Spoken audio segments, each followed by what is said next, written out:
Hello, Boone. Hi, Wei-Wu. Hi, Boone. So I think you didn't read the email, but if you are here, you're welcome to stay. So I propose that we have a meeting about James Toll's code on attestation check and zero knowledge proof passing, zero knowledge proof verification. And because that is going to be attestation heavy, and also because James Brown volunteered to work on the contract side of it, I think we should move to the normal TokenScript meeting to Friday instead. So today is actually about implementation, not about design. And I wrote an email wanting to protect you, so that you only need to show up in the design meetings. But if you want to, you can stay here and observe the implementation part. Oh, okay, great. Maybe I'll go and do some other work then. Yeah, if you want to stay or if you want to join the Friday meeting, which is actually about design, this one is going to be about implementation. Great. Is the Friday meeting confirmed? I just proposed an email. Nobody said anything, so I think yeah. But is it okay for you, Boone? Friday, yes. Okay, nice. Okay, that's also easier for me, and I think it will be more productive because generally in the weekdays, you and James Brown are both very heavy in the middle of something. So on Friday might be easier to switch your mind into the design space, not from the implementation side. Okay, sounds good. Thanks. Yep. So good morning, Tor. Morning. Yeah, good or morning. evening, I guess, for you. Good. And James Brown? Hi, yes, I'm here. So today we are going to go through the development tasks related to the attestation use case from where Tor have produced. So a little bit of backdrop. So Tor has produced test data for all of the cases. That means testing 3 pieces of test data. Wait a moment. Let me close the door.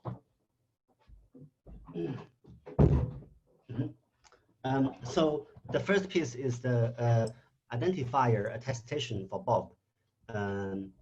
It's the same Alice send ether to Bob case. And second is Alice's check that allows Bob's attestation owner to redeem ether. And the third piece, a piece of test data, is the zero knowledge proof produced by Bob for the redeeming transaction. Is that right, Tor? Yeah. So given that these 3 data there, if we program the part that passes the attestation, passes the check, and verify the zero knowledge proof, all 3 pieces of task needs to be done in smart contract once. If we focus on the smart contract part first, then we have all the test data needed. The next thing is how much code should we port from the existing implementation.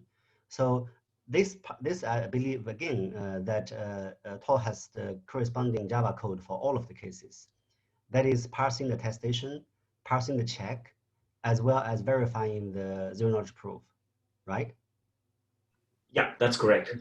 Yeah, so he has Java code for all of the 3. So that boils down this problem to how much work there will be to convert this into smart contract, as smart contract is needed to do all 3.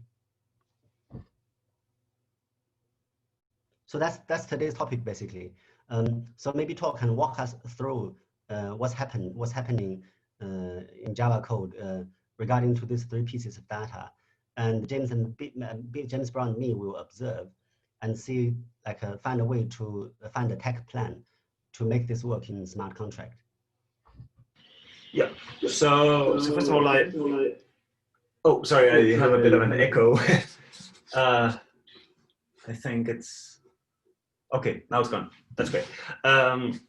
Okay. So like first, when we were still looking at all the different ways of parsing ASN1 and all of this, I wrote a flow of the check protocol and a proof of concept and ASN files, both ASN1 and ASNX files, in Java, based on the compiler from the objective systems. Like when we look further into that, it turned out that they were extremely expensive in regards to deployment. That is, that they wanted they wanted specific money for each device that this was deployed to. So this is clearly not not a usable scenario. It also turned out that even even though you use the compiler to basically make Java objects from their from an ASN1 file, from an ASN module, they still require, which I guess in some way makes sense, but they still require a license even to run that. So even like the example code I made, you need like an evaluation license or something like that to even run that. So I've been like porting that and writing manual modules for the objects needed, and I've ported that into the lib. Hold on, into the lib attestation folder in the Android project, and thus have also ensured that I'm not using any. There was also some issues with API usage and stuff like that, so I've ensured like now also that these things are based on the API used in the Android app. I still need to port a little bit of this into the Android repo. Just to clarify that, yeah. We have executable code that is not deployable, but we can already start working on making them similar code working smart contract. Yes, as exactly. a first step, right? And later, exactly. Later the same code executable can be used as demonstration of what we want by hiring a few Java developers to do the actual work. Yes, exactly. I think like for a thing like this, like a complex protocol like this with a bunch of different object files and a bunch of cryptography, I think it really makes sense to just have in one platform, write the first version and then port it directly from there, because then we already, like now we know how it works, now we know what things are supposed to look like to be okay, and then translate that into the Solidity. Would it be okay for you to share your screen as you walk us through the three pieces of data and the corresponding code to handle them as we evaluate how to make them work in Solidity? And James Brown, you are following, right? Yes. Okay, can you share the screen, Tom? Yeah, I'm doing that. You don't have this in a GitHub repo anywhere, do you? Sorry? Do you have the code that you're going to be talking about in a GitHub repo? Or yes. Is it just on your computer? Oh, it is? No, okay. It's both. I like it. So let me just first show you the original code I wrote. Can you see my screen? It's loading, but yeah. It's loading, okay. Hold on, wait. Okay. Okay. Yeah. I can see it. Okay, so this is like so this is the stuff based on the objective systems compiler, where basically I wrote some tests and I wrote basically a main method here that sort of does the entire flow needed. So just to give an overall, idea of what's going on. I mean, you have a method that's basically making making a check object, and the check is based on an identifier type, an amount, and now also some validity time for how long it's supposed to be valid. And basically, the code here is then using bouncy castle, elliptic curve arithmetic to construct a riddle, and then afterwards to basically construct an ASN1 object. so which can then be returned back. So this, so I'm showing you here, like, basically I want to show the whole flow, and this this is the old code that's basically based on well, this proprietary library. So I've changed some of this in what I will show you in a second, but just to give you an idea of the whole flow. Quick question, Tor. Yeah. What was the word you used when you described the message part of the check just now? Did you say riddle? Yes. You did? Okay. Is that like a cryptographic term? It's a Weibo term. Right. Okay. Got it. Okay. Yeah. I mean, it's basically just a cryptographic thing where you need to know where it's hard to find a secret that has been used, but you can verify knowledge of it efficiently. Yeah, so like the sender makes this check, and then we'll have like a check object, which is the stuff that will be posted on the blockchain at some point, and the secret needed in order to cache it, which then that you will have to send to the receiver. The receiver may or may not need to get an attestation first. So this is what is actually going on here. Like, assuming the receiver doesn't have an attestation, he needs to make an attestation based on his identity and his identifier, which can then be signed by a CA or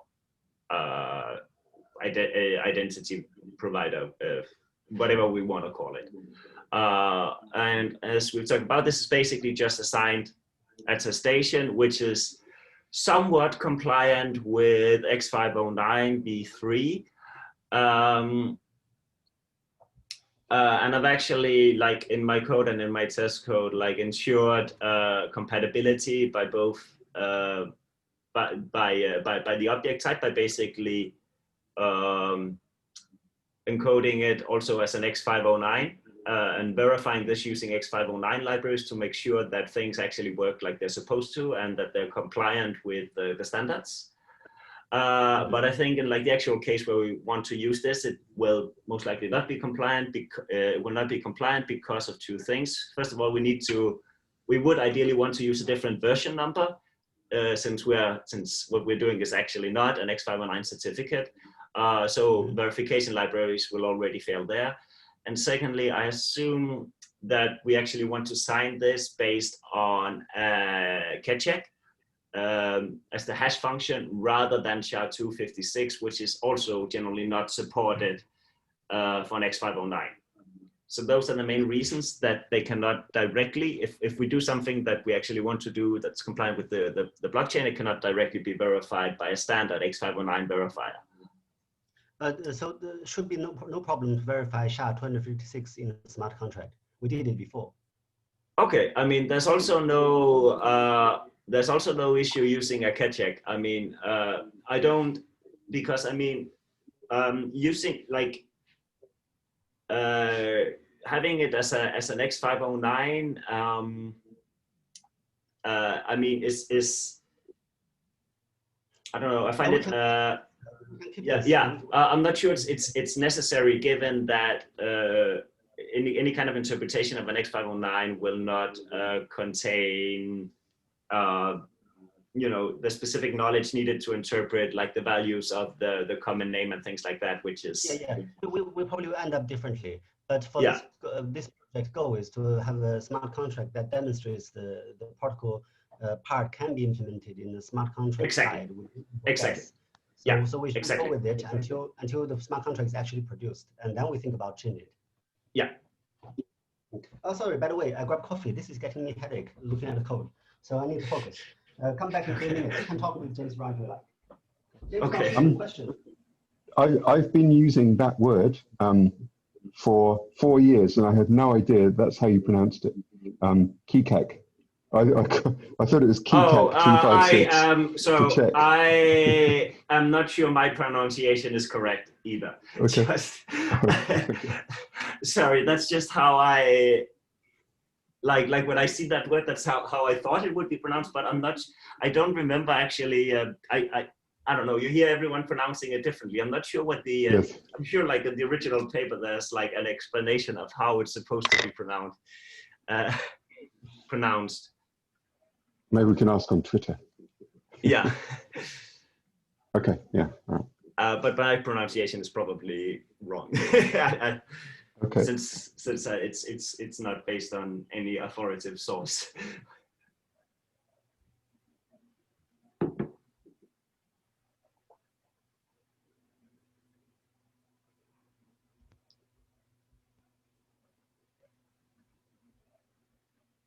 So earlier you were talking about using a proprietary compiler. Yeah. I didn't quite understand how that fits in. Is that to assemble the DER code, or? Yeah, exactly. I'm not quite sure. Exactly. Right, okay. That's what. So way when I talked a lot about like how to do all this ASN1 parsing, and I mean, we've had there's been a lot of like things with all this translation and parsing and all of this with ASN1. And one of the things we looked at some point was libraries for basically compiling into Java. Well, we found one that seemed pretty good until it came like down to pricing, and basically also the fact that we just couldn't. So what I'd hoped was that we could at least like just compile those couple of files we needed, and then buy a license if we needed to compile more. But then it turns out they want payment per deployment, and payment per deployment using per deployment. Yeah, and even that using is weird. Does it? How do they enforce that? Does it have some kind of runtime library or something? Exactly, it does. But okay. So fun fact, the runtime. So I thought, okay, what is it calling back? Like, is it using network? But fun fact, the runtime library is not using network, because I could basically just adjust the system timer on my computer, and the evaluation license worked again. So I didn't think people use that anymore. I thought that was sort of a 90s way of handling trial well, it probably versions. still is. They probably just haven't progressed. Yeah. I mean, it does look very 90s. Also, their website and all of this. I'm back. So I'm seeing that there are utility print DER and utility print check, and this will get us a bunch of data that we can test test the smart contract against. Yeah, I already uploaded. I already added some of those to the Android repro in the test folder. Ah, awesome. So they should. But the test can also generate those on the fly. Okay. Let me just have another look at those. So that would be under lib. Yeah. So I made a attestation.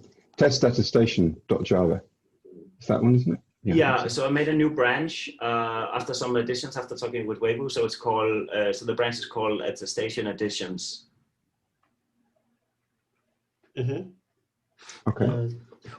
So let me check. I just want to make sure it's in my note.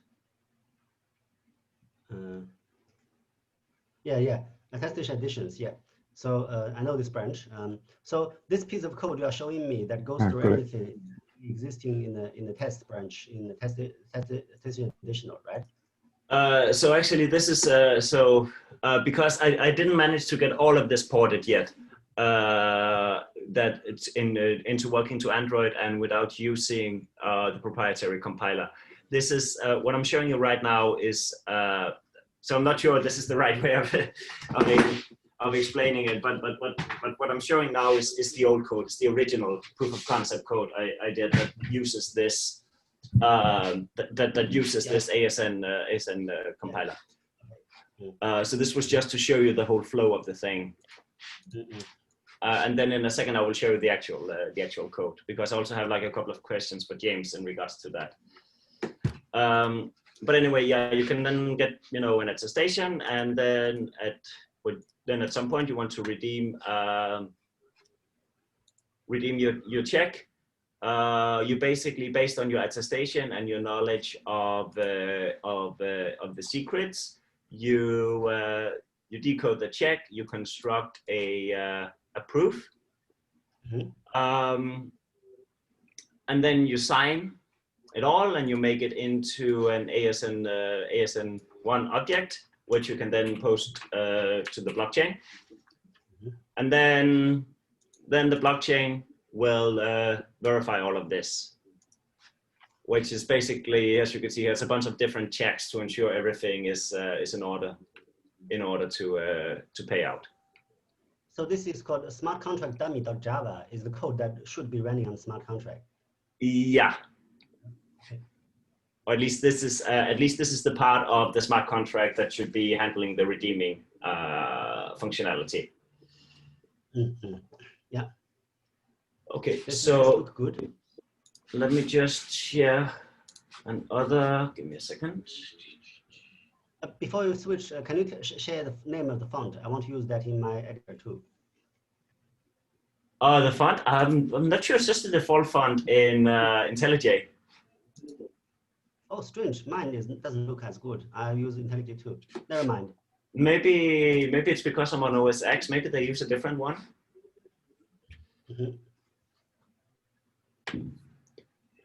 All right. Okay, so here's where I've actually ported. So here now we're on the Android app. In the app code, I've also tried to improve the code quality and make everything all nice and pretty and all of that. So basically, this is all just based. I made an attestation object. As you can see here now on the right side of the screen, we're in the attestation object, which basically which has all the which has field for all the different information we want, and includes like both a parser, both an encoder and a decoder. So basically, this just allows very intuitive use. You create a new attestation object, and you can set all the fields. It has getter and setters for all the different fields, like version, serial number, signature, issuer, validity, smart contracts, and all of this. It has some check methods to ensure whether it's actually, well, not complete, doesn't check everything, but like it does a rough check to ensure that it's compliant with X509, and that it's actually, that the values have been set that needs to be set. And it implements this signable interface to basically construct what needs to be signed, like this prehash thing. So this is basically where it then uses Bounty Castle to encode everything in a DER encoding. Which is what happens here. And I made several constructors, like a blank one where you then have to set everything, or a decoding one where you basically can give it a, for convenience of usage, so you basically give it an encoding of an attestation, and then it passes this into an object where you can access the things as you would normally want to access. Inheriting from this. So that bytes, wait a moment, so that's bytes is a data object, right? Sorry? So in the constructor, the bytes is data object, right? No, actually, like in the constructor, it's here it's the whole thing. It's not just the custom data object. It's the whole attestation. It's the whole unsigned X509 basically. And then there's for the data objects, there's a getter and a setter. That basically takes a sequence, an ASN1 sequence. So this is very general. To make it even more easy, I made one that basically just does exactly what we want, which is, yeah, I also made I made one that's basically then a signed attestation, which basically just takes a key and then it constructs the signing. It takes an attestation and a key, and then it constructs a signed attestation, which is then I guess which is then the X509 basically. And again, this also supports both parsing and construction and parsing. And then to make everything easier, I made just like the standard version, which is what we actually want in the check protocol and in other settings. So this, you basically just give it an identity type, your public key, and whatever secret you want to get embedded in this. And then it sets everything on the attestation and constructs a riddle and a proof of knowledge of. One moment, can I rename it later from standard attestation to identifier attestation? Come again? I want to later rename it from standard attestation to identifier. Yeah, sure, you could just refactor it. There's no problem with that. Yeah, okay. Because identifier makes more sense. We're talking about identifier. Yeah, sure. That's no problem.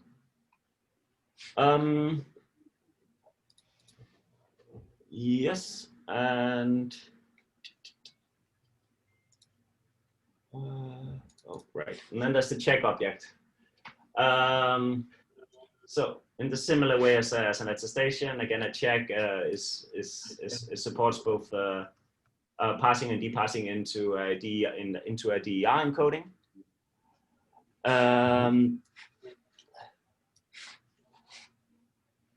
And yeah, also involves for this I actually made 3 constructors. I made one that basically constructs the check directly from an identifier and a type and an amount and a validity and the keys and the secret. Then basically constructs the thing along with a proof of knowledge, which you can also check out. And again, one here to depass it, and then that's all like the checks and encoding and decoding and all of this.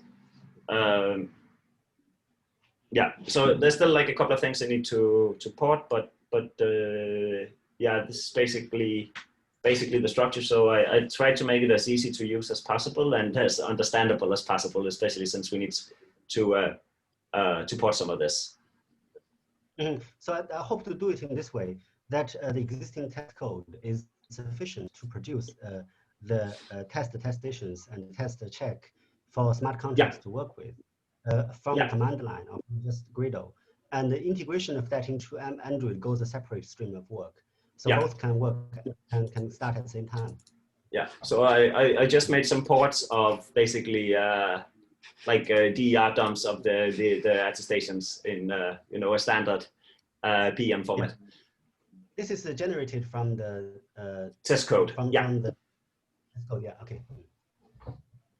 So that's I'm just adding those as well. So I'm basically just adding a dump from the test code. But I mean, whenever you run the test, this will be different because there's some like randomization aspects of this I don't have control over, and I can't set static. Yeah. So that's good. That's good. So the dummy smart contract is not in the ported, right? No, I'm doing this today. Yeah, but you don't have to port it. I mean, no. If you just send us code, even if it's in the special compiler stuff, we just need to use that to check the smart contract is working. We don't actually need to have have it in Android. No. So if you want to port it because you think it's the right way to do it, then you can go on. Otherwise, you can simply send the code in zip file to us with the instruction of how to run it and how to compile it. Then we will be able to just start from there to work on smart contract. Yeah. So the issue with this is that it's based on the the Objective Systems ASN compiler, which means that you need to install a license file even just to run the code, which is really annoying. We can do that. The evaluation days, how many? 30. 30 days. Let's say 30 days. We have done the porting to the smart contract already. So yeah. So we can use that, and then we just aim to have it done in 30 days. Then 30 days later, this is just the kind of thing that people use in the building construction project, that they set it up, and after the building completed, they just take them away. Kind of scaffold or something. Yeah. Yeah. So yeah, if it's easier, I think it should be easier. Just send us the code and the instruction. All right. So I see that the ported code include attestation, but does it include parsing of attestation? Yes. Yes. Oh, good. What else? Just then the constructor. Yeah. Yeah. So basically, I see you already prioritize the part that is needed in Android. The smart contract is not in need. Dummy smart contract dummy is not needed in Android. So you don't have it here, which is okay. Maybe James Brown, how about we take a closer look at the dummy contract and figure out how many things are there, so we can get time estimate of how much effort it is to port that into smart contract. Sure. Can we switch to the smart contract dummy? Yeah. Give me a second.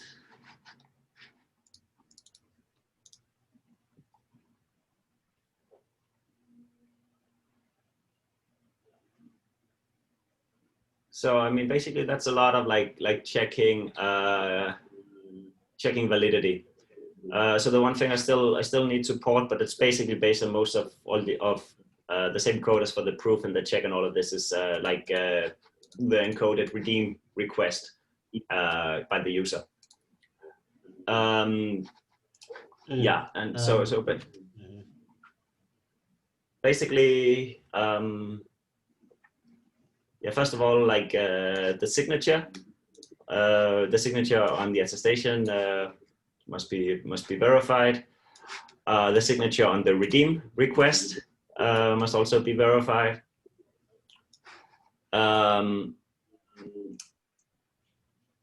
Yeah, verify the signature of the check against the sender, that it's like the sender's public key, like it's actually the right person, that the signature matches the one who sent the check.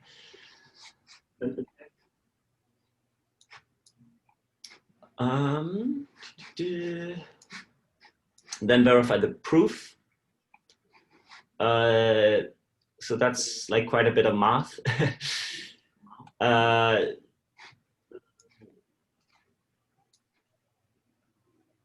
And verify. Check the proof. The code buried in it, like identity of the proof and attestation match.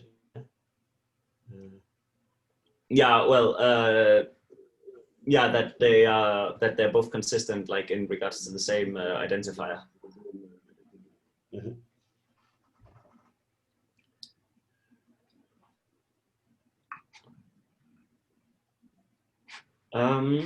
Yeah, and the riddle, and also of course verify that the proof value itself is valid, and then check that the check is still valid. And some further things which is smart contract dependent, such as the address. Yeah. How do we get a picture of how much time it is needed to actually get this thing working? So I don't. So I'm not that familiar with the Solidity API. So it depends a lot on what you have access to. Like a lot of what is needed here is like the verification, like the proof verification and signature verification and things like that. By the way, yes, you already said that the signatures are SEC 256 K1. That's good. And the hash is SHA-256. That's good for now. So it can also no be. I also like in what I ported. When I ported it, I looked up how to actually do catch checks, since I assumed this was what you. Since this is what I assumed you would want to use, since it's all blockchain based, so it also supports catch check. Yeah, that's good. So support for check. So that's a minor thing. Let's look at the bigger proof part. So how did you verify the zero-knowledge proof? Where is the code? Second, I think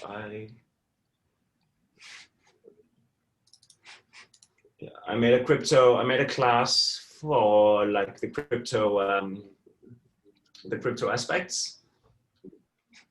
So this is actually in the Android code. Like I already ported this. So here's the code for constructing the proof. Constructing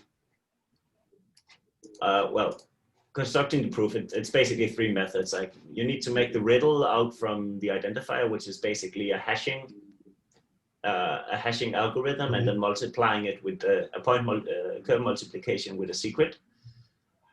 And then the proof itself is constructed. It's pretty simple. If you have the library, it's basically just these lines. I mean, pick a random value, do a point multiplication, take a bunch, and take all the challenge aspect and hash them, and then compute the simple arithmetic operation, which is like an addition and a point multiplication. And then just return that. And then like for the proof verification is what we see here. It's also just a bit of the arithmetic. So if you have this library for like doing the standard elliptic curve operations, then as you can see, it's very easy. Then it's just these lines here. That's all it takes for proof construction and verification. I mean, there's a bit of like boilerplate hashing and stuff like that, but that's pretty standard. That looks simple to me. I mean, basically, this whole class is everything. So it's 180 lines, assuming you have the right API, and you can disregard this. This is just mapping a public key to an Ethereum address. So it's just what actually needs to be done is this part here. So James, it seems to me the work is to parse check and attestation, which are similar to each other, to verify signature, and to do this proof check, which is just a multiplication and addition on the elliptic curve. And if we put that 3 parts together, it should be there. That's my feeling. Yeah, I think the crypto part isn't really much of an issue because, like Tor said, you have access to all of that in Solidity. I think the biggest part of it is going to be the parsing, which is probably what you would agree with as well. There are a few points in the source code that I was looking at to see if I don't understand how they would work. But I think the best thing for those would be to, when we hit those, to get clarification on those as we hit them. Yeah, the elliptic curve stuff I get, but there's a lot of other stuff like the ASN1 vector. You had some math there, which I don't really know what that does. Okay, so I'm actually not sure. This is it this part here? Hang on a second. Let me just. No, not that one. Okay. It was in a... Oh yes, sorry, it is. Yes. Yeah, okay. So basically, I was looking online of how to officially, of how was the correct way of passing an elliptic curve signature from Bouncy Castle into a signature object in ASN1. And at least from what I could find on the answers, it might not be necessary. It might be able to accept without this, but this is just it's just a way of normalizing one of the arithmetic values that comes out from the signature. As far as I see it, it's like a module. It's like a weird. Imagine a modulus operation, but on a curve. Right. Okay. So I think the only reason of this is otherwise there's a risk that the number might be larger than expected. I mean, because there's like some extra stuff added on top of it that doesn't make a mistake, but it's not needed. So so otherwise it's just a standard. Sorry. Yeah. Yeah, it was just an a standard answer I sign found. hash. Yeah. Okay. Yeah. So I think you could I think things would verify without it. I'm not sure if standards would be happy about it. That's the point. Okay. Well, Ethereum plays fast and loose with a lot of the standards, so that wouldn't be a surprise. And try to just run the test to see if it still works. I would imagine it still works without this part. Yeah, it still works. So it's just yeah, that's it. It's not essential. So even if you don't do it, you can see it still works. So yeah, things verify. The math works. The question is the encoding. Okay. So James, you know that you can run OpenSSL command and then get a hierarchical content dump of a DER object, right? I think I did know that when I was working on the DER parsing 2 years ago. But yes. I can do the render test, and as it produced the output, I can write an email of the command to run to dump the tree structure of the DR object. Okay. So that then that would be quite useful. Contract. So when we come to smart contract, we can always check step by step. Yes. Yes. Yes. Yes. You can isolate it into chunks. Yeah. Got it. So judging by this, how much time do we need to work out the smart contract? Because that's the part Zangali wants to show to other people. Well, it looks like a lot of the work's been done. Like the DER parsing, I think, needs to be expanded a lot and also converted into a byte stream rather than an array, which it is at the moment. But that's some fairly standard work. I think we should probably get it all working in the next 2 weeks, maybe.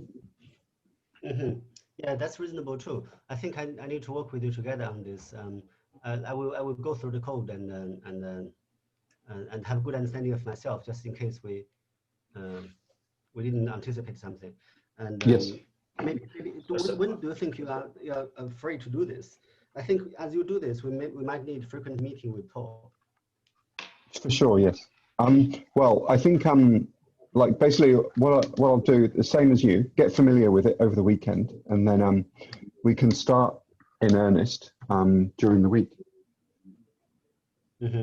So I would like to get the rest of the code ported just to have the full flow here, because I think it's going to be more confusing than not looking at two different implementations where one actually runs and the other might not, depending on the licenses. In particular, since I already got like the essential aspects ported, which is of course the attestation, the check, and all the proof verification stuff. So I would like to just get the rest of the redeem over, so we all have this, and then yeah. So I think most part has value if you port it over, but the dummy part. Yeah, the dummy, no, yeah. So if you send us how to run a dummy, we will be happy to do that. But I know that eventually we need to generate attestation, we need to generate check, we need to generate proof, zero knowledge proof. So we need them ported in a certain way. But the dummy, we are happy to just run it. So if you send it us, we will use it. Yeah, I mean, you can use the other, like what I made previously. If you just install like the license file, if you ask the objective systems for a trial, and basically just install that, you can just check out the project from the GitHub repo. It's basically, in the blockchain attestation, and just run the main. The main method does everything, and it prints all the ASN1 objects as well as part of the process. Oh, okay, good. That's good. So that the utility print stuff are actually part of their library. No, I wrote that. Okay. Yeah. I wrote that myself. But I also that's also ported. It's super simple stuff. I also, hold on, let me show you. I also have this in. So the main, I know the main stuff, but the dummy is still with not on the GitHub, right? Just send us by email then if you have the dummy. It is on GitHub, but it's on it's in the blockchain attestation project. Okay. Fine, fair. That's reasonable. So everything that is supposed to be integrated finally into Android is in Android, and the whole process, as well as the dummy smart contract, is in attestation. Shouldn't that? I would imagine like the redeem check aspect should also be in Android, right? Android needs to create the redeem thing, but we are not sure if it will be done in JavaScript or Android. We are sure that okay. Redeem is strange. Redeem, I'm not sure, but okay. the creation of check and signing of it should be like JavaScript create everything to be signed, and then Android signs the check. But I haven't thought about redeem. So redeem is uncertain. All right. Okay. I mean, I haven't thought if redeem should be done in JavaScript or in a wallet. Okay. Yeah. Mm. But I think that it shouldn't take long to just get this in Android, so we have the whole thing running in the same library without any license issues. Could you repeat that, Favor? You cut off for a James second. Brown, happy with what we have. I just asked if James Brown have questions. Not yet. I will once I start going through the source code. Yeah, I'm sure. Yeah, good. Yeah. I tried my best to make it as easily understandable as possible. looks I know good. there's not that many comments, but I think like I tried to name the methods and stuff like that to be self-explanatory. Yeah. In any case, the test cases should the test classes should also show usage. Yeah, that's super useful, definitely. Mm-hmm. I guess thank you, and we are stopping at the 3/4 mark, right on time. We do work on this, and we keep busy, keep communication. Okay. Yeah, so I'm still update. I'll try to get some of the last things fixed in this today in the Android branch. I think it's possible for you to start sometime in the next week, right? Sorry, was that for me? Yes.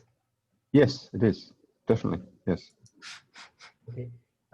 Yeah, okay. Okay, so so far so good. Thank you very much. Yeah, thanks. That's really good. Oh, one more thing I need to mention. So Simon basically just quit his job. So I'm gonna have to find another guy. He is going back to work for the bank where he used to work. Yeah, I guess he didn't. Okay. He didn't like more varied and exciting tasks, I guess. Mm-hmm. Maybe that bank life has its special attraction. I think it might, because they pay him a lot more than he gets. They pay a lot more than we get. So yeah, that was the reason I was thinking as well. Yeah. Yeah. Okay. Thank you. Yeah. Okay. All right. Thanks. Yeah. Nice. Okay, Thanks. Thanks. Yeah, later. All right. Take care. Have a nice evening. Nice evening. Cheers.